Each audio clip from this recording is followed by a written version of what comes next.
அனைவருக்கும் என் இனிய தாழ்மையான வணக்கங்கள். இலகு தமிழ் இனிய கவிதையில் பெண்ணியம் போற்றுவோம் என்ற தலைப்பில் ஓர் கவிதை தொகுப்பு. பெண்ணியம் போற்றுவோம். பெண் ஒரு குரோமோசோம் மாற்றம், 1000 கொடுமைகளுக்கான அரங்கேற்றம். ஒதுக்கப்பட்ட சமுதாயத்தில் ஒளி கொடுக்கும் தேவதை அவள். மறுக்கப்பட்ட உறவுகளில் மறுதலிக்கப்பட்ட தனிப்பிறவி அவள். அன்பு காட்டும் ஆளுமைக்கு அவனி தரும் அவமானங்கள் ஏராளம். பண்பு கொண்டு வாழ்ந்தவளுக்கு பார் கொடுக்கும் பரிமாணங்கள் தாராளம். ஆதாரமாய் வாழும் அவளுக்கு சேதாரம் மட்டுமே வெகுமானம்.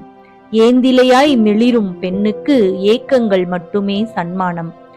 தனக்கான வாழ்வை தேடியவள் இன்று ஏற்றம் கொண்டு முன்னேறினாள் புதுமை பெண்ணாக.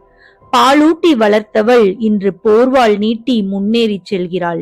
நெருப்பு வளையத்துள் கட்டுண்டவள் இன்று நீதி தராசுடன் நியாயம் பேசுகிறாள்.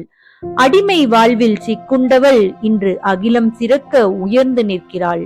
ஆணாதிக்க போர்வையில் மூடி மறைந்தவள் இன்று ஆசை கனவை தேடி பயணிக்கிறாள். தயக்கம் நிறைந்து ஓடி ஒளிந்தவள் இன்று தன்னம்பிக்கை கொண்டு தலை நிமிர்கிறாள். தன்னலம் மறந்த தாரகை இன்று தடம் பதித்து சரித்திரம் படைக்கிறாள். புதுமை படைத்து புது யுகம் பேணுவோம். கண்ணியம் காத்து பெண்ணியம் போற்றுவோம். நன்றி, வணக்கம்.